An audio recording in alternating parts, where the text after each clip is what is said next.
اس دنیا میں آپ کا باپ وہ واحد شخص ہے جو چاہتا ہے کہ آپ اس سے زیادہ کامیاب ہوں۔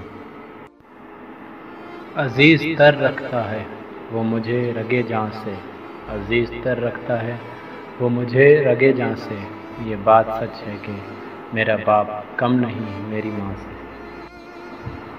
ماں کی خدمت سے جنت تو مل جاتی ہے، مگر جنت کا دروازہ اس وقت کھلتا ہے جب باپ کی عزت کی جائے۔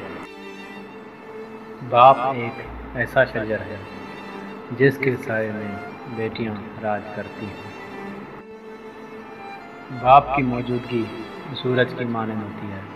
سورج گرم ضرور ہوتا ہے، مگر سورج نہ ہو تو اندھیرا ہو جاتا ہے۔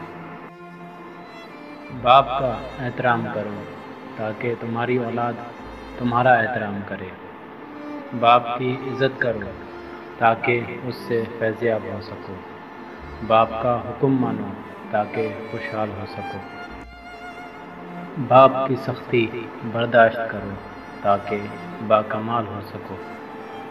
باپ کی باتیں غور سے سنو تاکہ دوسروں کی نہ سننی پڑے۔ باپ کے سامنے اونچا نہ بولو ورنہ اللہ تمہیں نیچا کر دے گا۔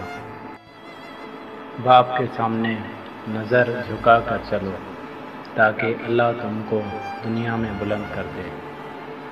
باپ ایک کتاب ہے جس پر تجربات تحریر ہوتے ہیں۔ باپ کے آنسو تمہارے دکھ سے نہ گریں ورنہ اللہ تم کو جنت سے گرا دے گا۔ باپ ایک مقدس محافظ ہے جو ساری زندگی خاندان کی نگرانی کرتا ہے۔ چند سکوں میں تم کو کہاں وفا ملتی ہے، باپ کے ہاتھ بھی چوم لو تو دعا ملتی ہے۔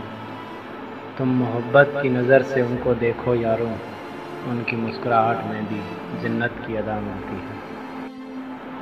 باپ کا ہاتھ کندھوں پر ہو تو انسان دنیا کا طاقتور انسان بن جاتا ہے۔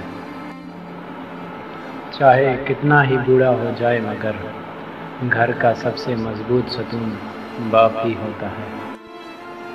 باپ اور بیٹی میں ایک چیز مشترکہ ہوتی ہے، دونوں کو اپنی گڑیا سے پیار ہوتا ہے۔